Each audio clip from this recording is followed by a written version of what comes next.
ఆదికాండము 43వ అధ్యాయము మొదటి నుంచి చివరి వరకు. ఆ దేశమందు కరువు భారముగా ఉండెను గనుక వారు ఐగుప్తు నుండి తెచ్చిన ధాన్యము తినివేసిన తరువాత వారి తండ్రి, మీరు మరలా వెళ్ళి మన కొరకు కొంచెము ఆహారము కొనుడని వారితో అనగా, యూదా అతన్ని చూచి, ఆ మనుష్యుడు మీ తమ్ముడు మీతో ఉంటేనే గాని మీరు నా ముఖము చూడకూడదని మాతో గట్టిగా చెప్పెను. కాబట్టి నీవు మా తమ్ముని మాతో కూడా పంపిన ఎడల మేము వెళ్ళి నీ కొరకు ఆహారము కొందుము.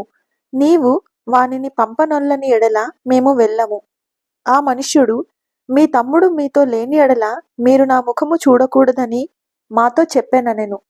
అందుకు ఇశ్రాయేలు, మీకు ఇంకొక సహోదరుడు కలడని మీరు ఆ మనుషునితో చెప్పి నాకు ఇంత శ్రమ కలుగజేయనేలా అనగా, వారు, ఆ మనుష్యుడు, మీ తండ్రి ఇంకా సజీవుడై ఉన్నాడా, మీకు సహోదరుడు ఉన్నాడా అని మమ్మును గూర్చియు మా బంధువులను గూర్చియు ఖండితముగా అడిగినప్పుడు మేము ఆ ప్రశ్నలకు తగినట్టు అతనికి వాస్తవము తెలియజెప్పితిమి.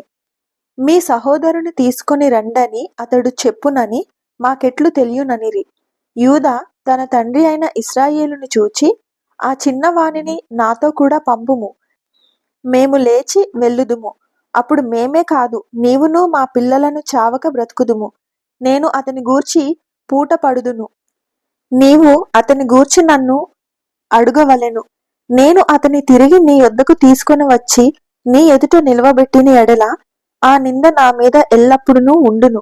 మాకు తడువు కాకపోయిన ఎడల ఈ పాటికి రెండవ మారు తిరిగి వచ్చి ఉందుమని చెప్పగా, వారి తండ్రి అయిన ఇశ్రాయేలు వారితో, అట్లయినా మీరిలాగు చేయుడి. ఈ దేశమందు ప్రసిద్ధములైనవి అనగా కొంచెము మస్తకి, కొంచెము తేనె, సుగంధ ద్రవ్యములు, బోలము, పిస్తాచకాయలు, బాదము కాయలు మీ గోనెలలో వేసుకుని ఆ మనుష్యునికి కానుకగా తీసుకొని పోవుడి. రెట్టింపు రూకలు మీరు తీసుకొనుడి. మీ గోనెల మూతిలో ఉంచబడి తిరిగి వచ్చిన రూకలు కూడా చేత పట్టుకొని పోయి మరలా ఇచ్చివేయుడి. ఒకవేళ అది పొరపాటయుండును, మీ తమ్ముని తీసుకుని లేచి ఆ మనుషుని యొద్దకు తిరిగి వెళ్ళుడి. ఆ మనుష్యుడు మీ ఇతర సహోదరుని బిన్యామీనును మీకప్పగించున్నట్లు సర్వశక్తుడైన దేవుడు ఆ మనుష్యుని ఎదుట మిమ్మును కరుణించునుగాక. నేను పుత్రహీనుడనై ఉండవలసిన ఎడల పుత్రహీనుడగుదునని వారితో చెప్పెను. ఆ మనుష్యులు ఆ కానుకను తీసుకొని చేతులలో రెట్టింపు రూకలను తమ వెంట బిన్యామీనును తీసుకొని లేచి ఐగుప్తునకు వెళ్లి యోసేపు ఎదుట నిలిచిరి. యోసేపు వారితో, నన్ను బిన్యామీనును చూచి తన గృహ నిర్వాహకునితో ఈ మనుషులను ఇంటికి తీసుకొని పోయి ఒక వేటను కోసి వంట సిద్ధము చేయించుము. మధ్యాహ్నమందు ఆ మనుషులు నాతో భోజనము చేయుదురని చెప్పెను. యోసేపు చెప్పినట్లు అతడు చేసి ఆ మనుషులను యోసేపు ఇంటికి తీసుకొని పోయెను. ఆ మనుషులు యోసేపు ఇంటికి రప్పింపబడినందున వారు భయపడి, మొదట మన గోనెలలో తిరిగి పెట్టబడిన రూకలు నిమిత్తము అతడు మన మీదకి అకస్మాత్తుగా వచ్చి మీదపడి మనలను దాసులుగా చెరపట్టి మన గాడిదలను తీసుకొనుటకు లోపలికి తెప్పించెననుకొనిరి. వారు యోసేపు గృహ నిర్వాహకుని యొద్దకు వచ్చి ఇంటి ద్వారమున అతనితో మాట్లాడి, అయ్యా, ఒక మనవి. మొదట మేము ఆహారము కొనుటకే వచ్చితిమి. అయితే మేము దిగిన చోటికి వచ్చి మా గోనెలను విప్పినప్పుడు ఇదిగో మా రూకలు తూనికకు సరిగా ఎవరి రూకలు వారి గోనె మూతిలో నుండెను. అవి చేత పట్టుకొని వచ్చితిమి. ఆహారము కొనుటకు మరి రూకలు తీసుకొని వచ్చితిమి. మా రూకలను మా గోనెలలో నెవరు వేసిరో మాకు తెలియదని చెప్పిరి. అందుకతడు, మీకు క్షేమము అగునుగాక, భయపడుకుడి. మీ పితరులు దేవుడైన మీ దేవుడు మీకు మీ గోనెలలో ధనమిచ్చెను. మీ రూకలు నాకు ముట్టినవని చెప్పి షిమ్యోనును వారి యొద్దకు తీసుకొని వచ్చెను. ఆ మనుష్యుడు వారిని యోసేపు ఇంటికి తీసుకొని వచ్చి వారికి నీళ్ళియ్యగా వారు కాళ్ళు కడుగుకొనిరి. మరియు అతడు వారి గాడిదలకు మేత వేయించెను. అక్కడ తాము భోజనము చేయవలెనని వినిరి గనుక మధ్యాహ్నమందు యోసేపు వచ్చు వేళకు తమ కానుకను సిద్ధము చేసిరి. యోసేపు ఇంటికి వచ్చినప్పుడు వారు తమ చేతులలోనున్న కానుకను ఇంటిలోనికి తెచ్చి అతనికిచ్చి అతనికి నేలను సాగిలపడిరి.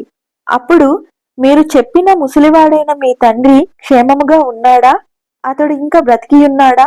అని వారి క్షేమాచారము అడిగినందుకు వారు, నీ దాసుడైన మా తండ్రి ఇంక బ్రతికియున్నాడు, క్షేమముగా నున్నాడని చెప్పి వంగి సాగిలపడిరి. అప్పుడతడు కన్నులెత్తి తన తల్లి కుమారుడును తన తమ్ముడైన బెన్యామీనును చూచి, మీరు నాతో చెప్పిన మీ తమ్ముడు ఇతడేనా అని అడిగి, నా కుమారుడా, దేవుడు నిన్ను కరుణించునుగాక అనెను.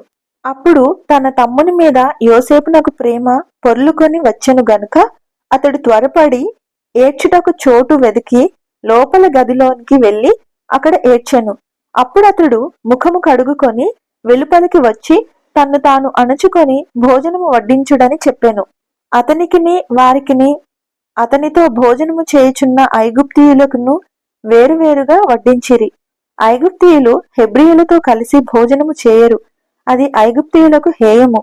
జ్యేష్ఠుడు మొదలుకొని కనిష్ఠుని వరకు వారు అతని ఎదుట తమ తమ ఈడు చొప్పున కూర్చుండిరి గనుక ఆ మనుషులు ఒకని వైపు ఒకడు చూచి ఆశ్చర్యపడిరి. మరియు అతడు తన ఎదుట నుండి వారికి వంతులెత్తి పంపెను. బెన్యామీను వంతు వారందరి వంతుల కంటే 5 అంతల గొప్పది. వారు విందు ఆరగించి అతనితో కలిసి సంతుష్టిగా త్రాగిరి. ఆదికాండము 43వ అధ్యాయము పూర్తి అయినది. ఆమేన్.